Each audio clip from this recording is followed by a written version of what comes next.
Meditations by Marcus Aurelius. Book 1. From my grandfather, Verus, decency and a mild temper. From what they say and I remember of my natural father, integrity and manliness. From my mother, piety, generosity, the avoidance of wrongdoing, and even the thought of it. Also simplicity of living, well clear of the habits of the rich. From my great-grandfather, not to have attended schools for the public, to have had good teachers at home, and to realize that this is the sort of thing on which one should spend lavishly. From my tutor, not to become a green or blue supporter at the races, or side with the lights or the heavies in the amphitheatre. To tolerate pain and feel few needs. To work with my own hands and mind my own business. To be deaf to malicious gossip. From Diognetus, to avoid empty enthusiasms. To disbelieve all that is talked by miracle-mongers and quacks about incantations, exorcisms of demons and the like. Not to hold quail fights or be excited by such sports. To tolerate plain speaking, to have an affinity for philosophy, and to attend the lectures, first of Bacchius, then Tandarsis, then Marcianus. To write essays from a young age, to love the camp bed, the hide blanket, and all else involved in the Greek training. From Rusticus, to grasp the idea of wanting correction and treatment for my character, not to be diverted into a taste for rhetoric. So not writing up my own speculations, delivering my own little moral sermons, or presenting a glorified picture of the ascetic or the philanthropist. To keep clear of speechifying, versifying, and pretentious language. Not to walk around at home in ceremonial dress, or do anything else like that. To write letters in an unaffected style. Like his own letter written to my mother. From Sinuessa. To be readily recalled to conciliation with those who have taken or given offence, just as soon as they themselves are willing to turn back. To read carefully, not satisfied with my own superficial thoughts, or quick to accept the facile views of others. To have encountered the discourses of Epictetus, to which he introduced me with his own copy.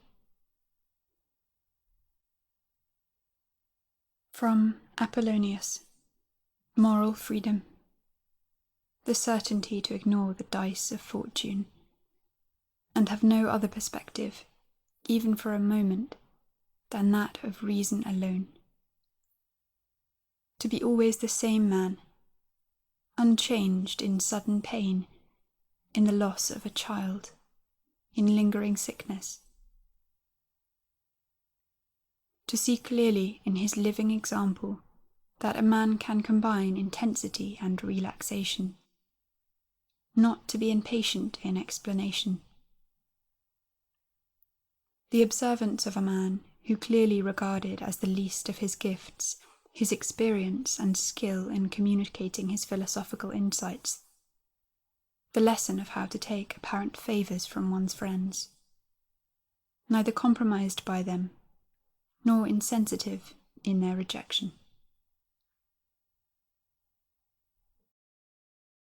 From Sextus, a kindly disposition, and the pattern of a household governed by the paterfamilias. The concept of life lived according to nature, an unaffected dignity, intuitive concern for his friends, tolerance both of ordinary people and of the emptily opinionated, an agreeable manner with all, so that the pleasure of his conversation was greater than any flattery, and his very presence brought him the highest respect from all the company. Certainty of grasp and method in the discovery and organization of the essential principles of life, never to give the impression of anger or any other passion, but to combine complete freedom from passion with the greatest human affection, to praise without fanfare, and to wear great learning lightly. From Alexander the Grammarian. Not to leap on mistakes, or captiously interrupt when anyone makes an error of vocabulary, syntax, or pronunciation, but neatly to introduce the correct form of that particular expression by way of answer, confirmation, or discussion of the matter itself, rather than its phrasing, or by some other such felicitous prompting. From Fronto, to understand the effect of suspicion, caprice, and hypocrisy in the exercise of absolute rule, and that for the most part these people we call patricians are somewhat short of human affection. From Alexander the Platonist. Rarely and never without essential cause, to say or write to anyone that I am too busy, nor to use a similar excuse, advancing pressure of circumstances in constant avoidance of the proprieties inherent in our relations to our fellows and contemporaries. From Catullus. Not to spurn a friend's criticism, even if it may be an unreasonable complaint, but to try to restore his usual feelings, to speak of one's teachers with wholehearted gratitude, as is recorded of Domitius and Athenodotus, and a genuine love for children. From Severus. Love of family, love of truth, love of justice.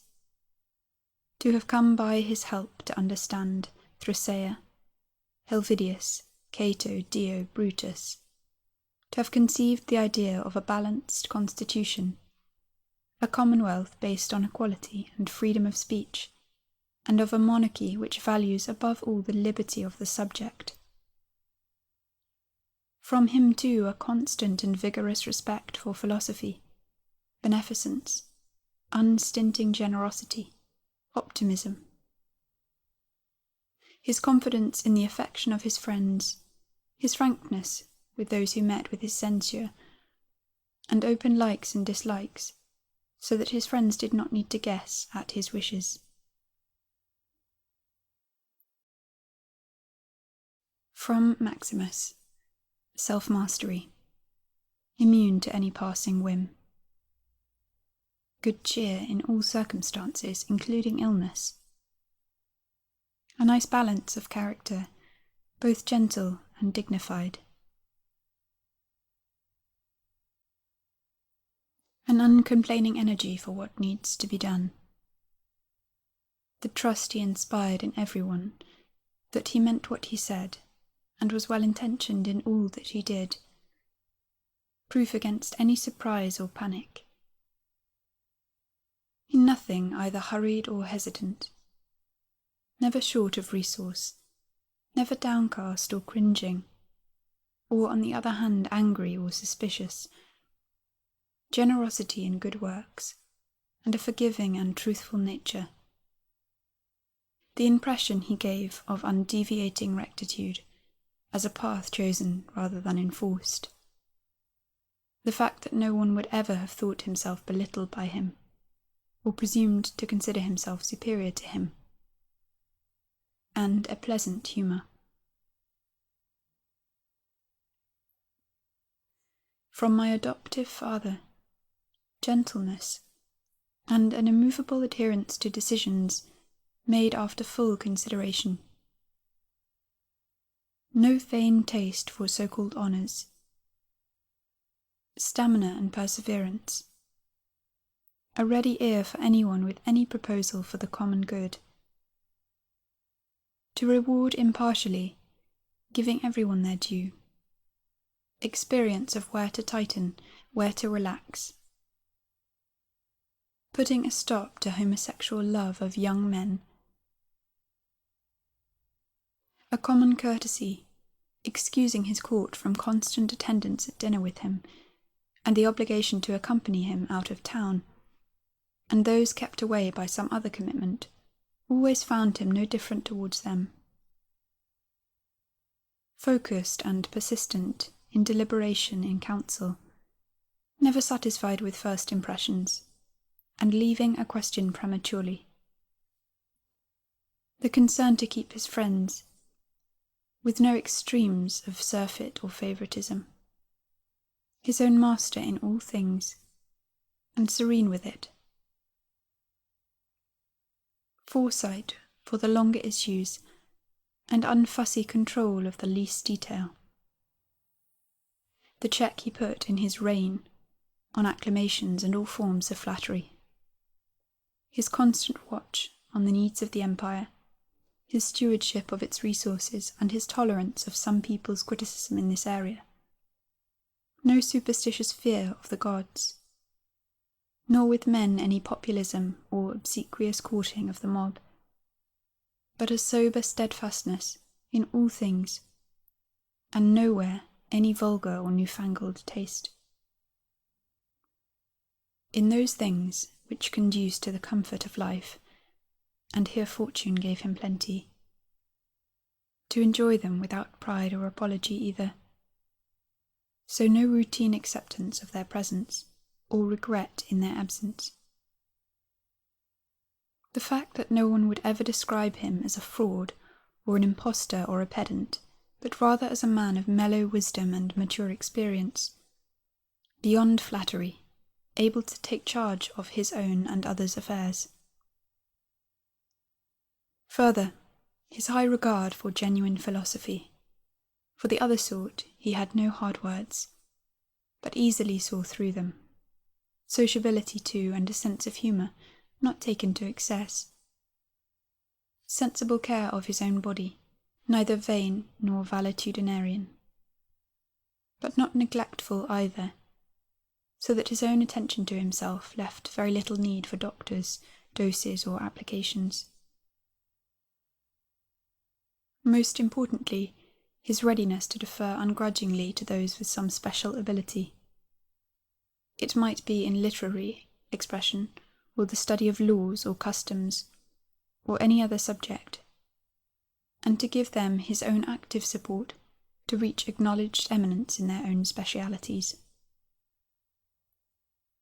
Acting always in accordance with tradition, yet not making the preservation of tradition an overt aim. Further, no liking for change and chance, but a settled habit in the same places and the same practices. To resume instantly after attacks of migraine, fresh again and vigorous for his usual work.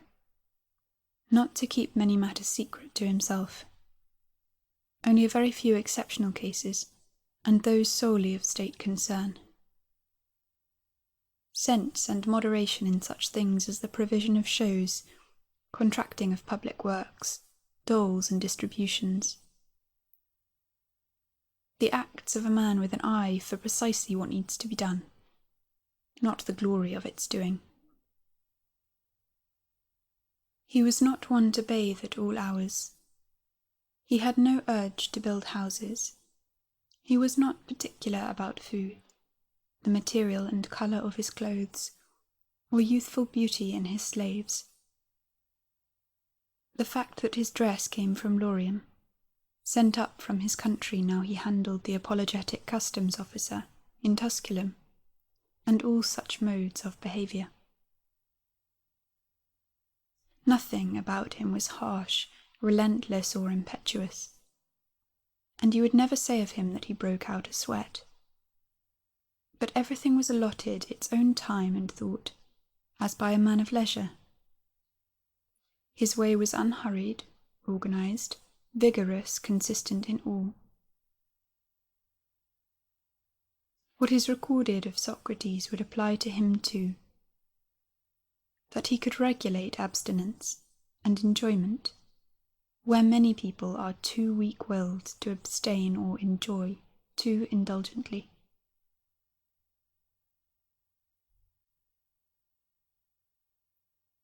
Strength of character and endurance, or sobriety as the case may be, signifies the man of full and indomitable spirit, as was shown by Maximus in his illness.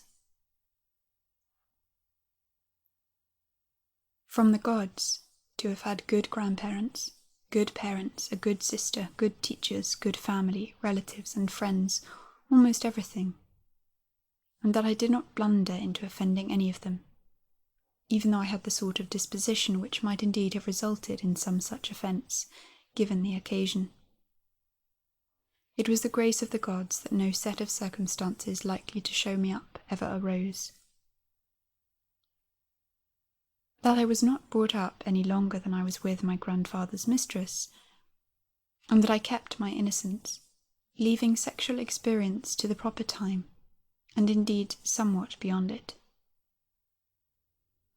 That I came under a ruler and a father who was to strip me of all conceit, and bring me to realize that it is possible to live in a palace without feeling the need for bodyguards or fancy uniforms, candelabra, statues, or the other trappings of such like pomp, but that one can reduce oneself very close to the station of a private citizen, and not thereby lose any dignity or vigour in the conduct of a ruler's responsibility for the common good. That I was blessed with a brother whose character could spur me to care for myself, and whose respect and affection were likewise a source of joy to me. That my children were not born short of intelligence or physically deformed. That I did not make further progress in rhetoric, poetry, and the other pursuits in which I could well have been absorbed if I had felt this my right path. That I was quick to raise my tutors to the public office which I thought they desired, and did not put them off in view of their youth, which promises for the future. That I came to know Apollonius, Rusticus, Maximus. That I acquired a clear and constant picture of what is meant by the life according to nature, so that, with regard to the gods, their communication from that world, their help and their inspiration, nothing now prevents me living the life of nature. My falling somewhat short still is due to my own fault, and my failure to observe the promptings, not to say the instructions, of the gods.